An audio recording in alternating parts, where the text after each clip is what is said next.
सकाळी उठल्या उठल्या इंस्टाग्राम बघण्यापासून ते अगदी रात्री झोपेपर्यंत यूट्यूबवर रील्स स्क्रोल करणं, सोशल मीडिया काय म्हणतात त्याला, आपल्या जगण्याचा एक भागच बनलाय नाही? अगदी. जणू काही भारताचा डिजिटल चहा झालाय तो. बरोबर. दिवसाची सुरुवात पण त्यानेच आणि शेवट पण.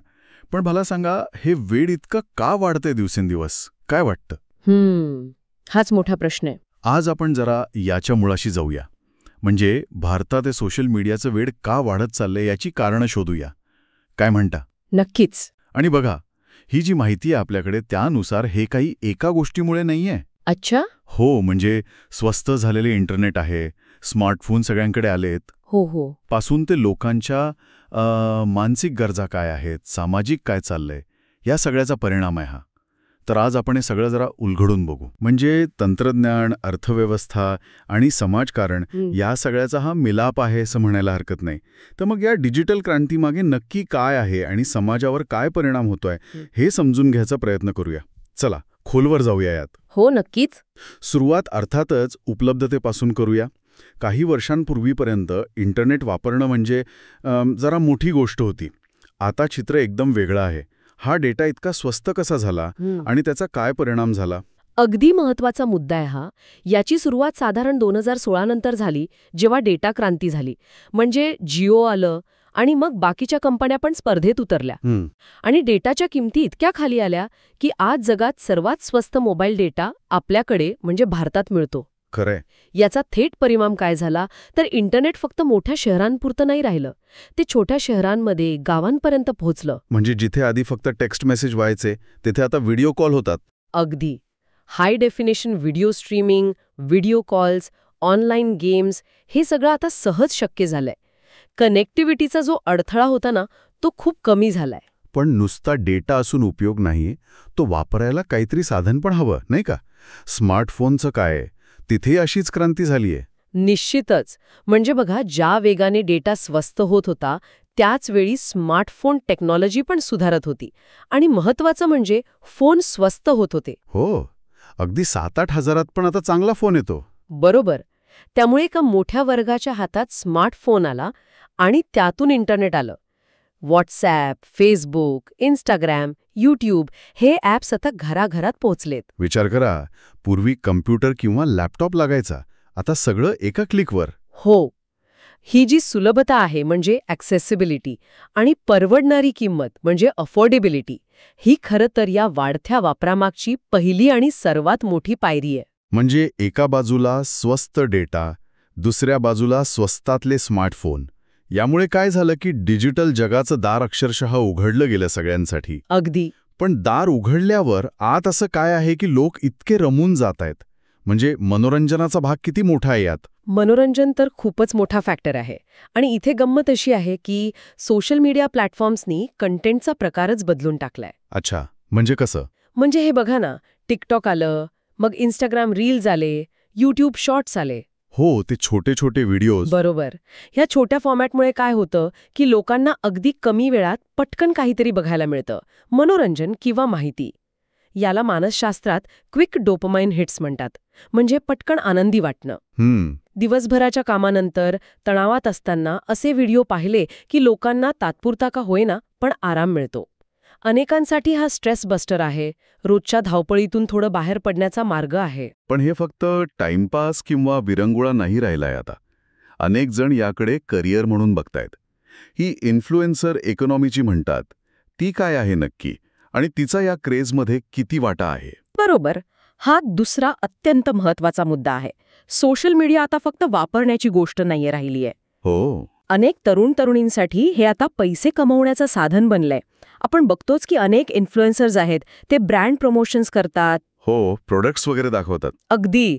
ब्रँड डील्समधून, यूट्यूबच्या जाहिरातींमधून किंवा लाईव्ह स्ट्रीम करून सुद्धा लोक पैसे कमवतात. अच्छा. आणि हे यश बघून इतरांना पण प्रेरणा मिळते की अरे, मी पण असं काहीतरी करू शकतो किंवा शकते. प्रसिद्धी मिळेल, पैसे मिळतील. ही जी एक आकांक्षा आहे ना, ॲस्पिरेशनल फॅक्टर, त्यामुळे अजून लोक कंटेंट बनवायला लागतात किंवा किमान या जगात जास्त सक्रिय राहतात. म्हणजे फक्त बघणारे नाही तर बनवणारे पण वाढलेत. तर निर्मितीचं आणि अर्थार्जनाचंही व्यासपीठ बनलंय. म्हणजे एकीकडे मनोरंजन आहे, दुसरीकडे पैसे कमवण्याची संधी.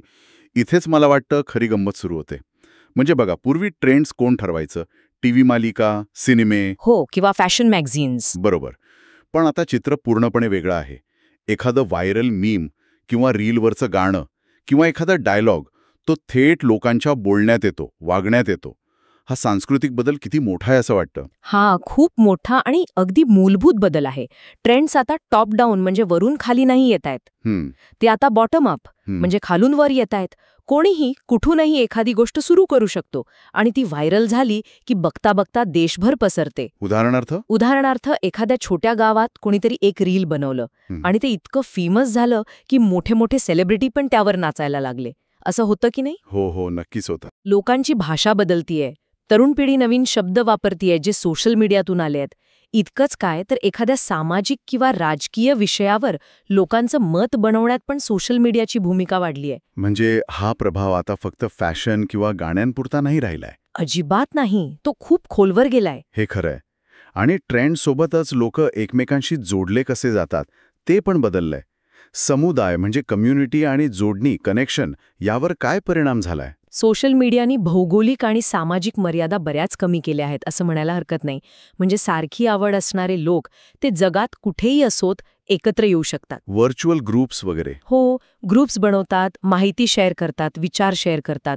ज्या गोष्टींसाठी पूर्वी प्रत्यक्ष भेटावं लागायचं त्या आता ऑनलाईन सहज शक्य आहेत. याचं एखादं ठोस उदाहरण देऊ शकाल का? म्हणजे अजून स्पष्ट होईल. नक्कीच. समजा एखादा विद्यार्थी आहे, कुठल्या तरी दुर्गम भागात राहतो, त्याला स्पर्धा परीक्षेची तयारी करायची आहे. पूर्वी त्याला साधनं कमी होती.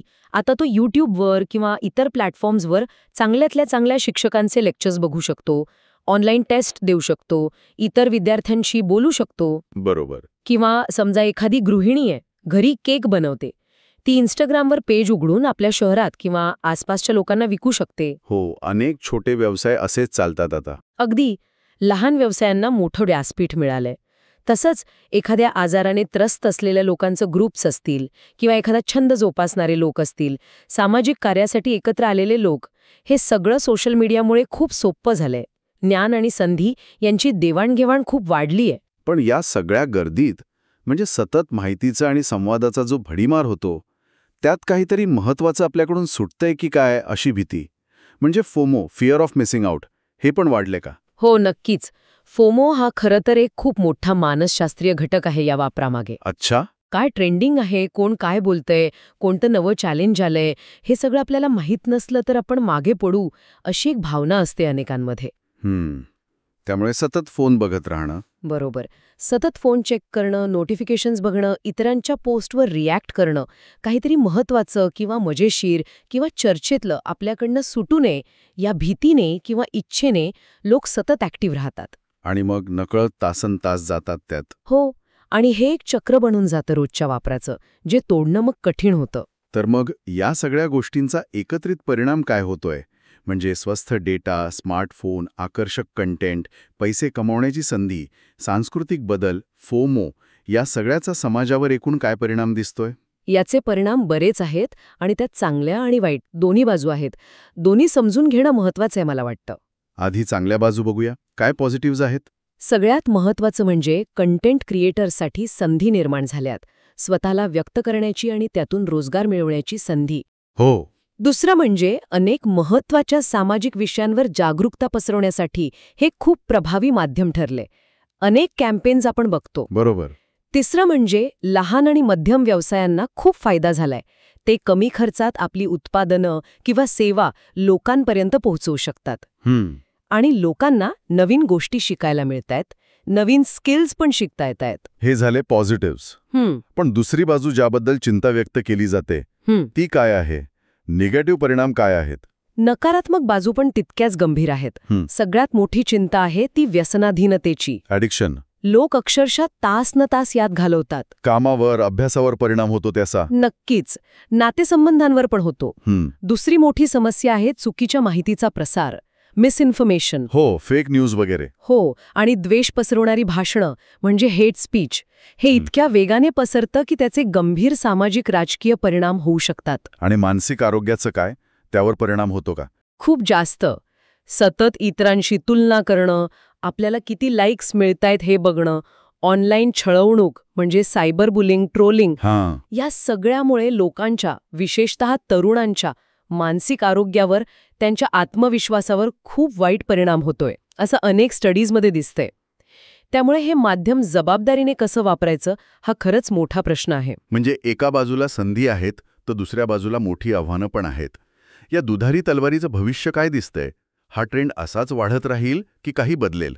जर आपण हे मोठ्या चित्रात बघितलं तर वाढ थांबेल असं वाटत नाहीये. उलट ती अजून वाढेल आणि खोलवर पसरेल. अच्छा, भविष्यात काय बदल अपेक्षित आहेत? काही गोष्टी महत्वाच्या वाटतात. एक म्हणजे आर्टिफिशियल इंटेलिजन्स म्हणजे एआयचा वापर वाढेल. म्हणजे एआय तुमच्या आवडीनिवडी अजून चांगल्या प्रकारे ओळखेल आणि तुम्हाला तसाच कंटेंट दाखवत राहील, पर्सनलाइज्ड कंटेंट. त्यामुळे तुम्ही अजून जास्त वेळ प्लॅटफॉर्मवर घालवण्याची शक्यता आहे.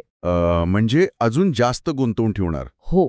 दुसरी गोष्ट म्हणजे प्रादेशिक भाषांमधला कंटेंट आणि ॲप्स यांचं महत्त्व खूप वाढेल. कारण इंटरनेट आता फक्त इंग्रजी किंवा हिंदीपुरतं राहिलेलं नाहीये. बरोबर, व्हर्नॅक्युलर लँग्वेज कंटेंट. अगदी. आणि शहरांपलीकडे ग्रामीण भारतात काय चित्र असेल? ग्रामीण भारतात याचा अजून खूप खोलवर प्रसार होण्याची शक्यता आहे.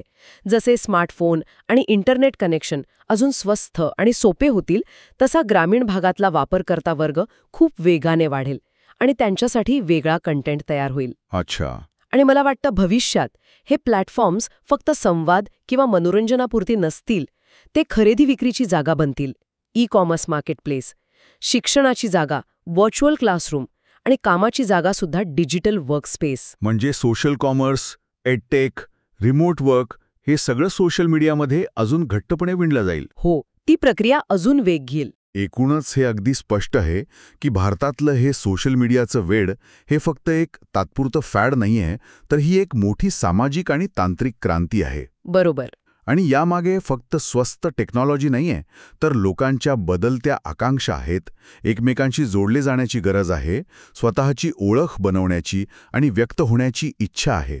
या सगळ्या मानवी प्रेरणा आहेत. अगदी अचूक. आणि या चर्चेतून एक महत्त्वाचा प्रश्न उरतोच, जो भविष्यासाठी आहे. काय? की जसा हा डिजिटल प्रभाव आपल्या आयुष्यात वाढत जाईल, तशी समुदाय म्हणजे कम्युनिटी, संबंध म्हणजे रिलेशनशिप्स आणि प्रभाव म्हणजे इन्फ्लुएन्स या शब्दांची व्याख्या नक्की कशी बदलेल? विचार करण्यासारखा मुद्दा आहे. हो, म्हणजे ऑनलाईन जगात जे समुदाय तयार होतात ते खऱ्या आयुष्यातल्या सामाजिक बांधिलकीची जागा घेऊ शकतील का? आणि माहितीच्या या महापुरात खरा प्रभाव कोणाचा असेल? सेलिब्रिटींचा, तज्ज्ञांचा की सामान्य माणसाच्या एकत्रित आवाजाचा? यावर आपण सगळ्यांनीच विचार करायला हवा, नाही का?